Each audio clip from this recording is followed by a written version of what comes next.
ndahet nga jeta ikona e kinematografisë shqiptare.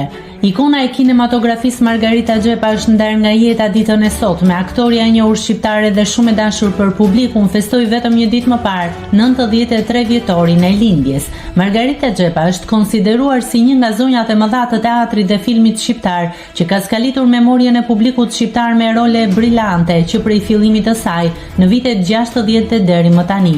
Në maj të vitit 2004 u rikthye në skenën e teatrit kombëtar për të shkëlqyer në dramën Streha e të harruarve, një tjetër sukses në karrierën e saj 50 vjeçare. Nëse klikoni mbi butonin subscribe, do t'ju shfaqen të gjitha publikimet tona. Ju ftoj t'i bëni subscribe kanalit, të pëlqeni videot dhe të lini komentin tuaj.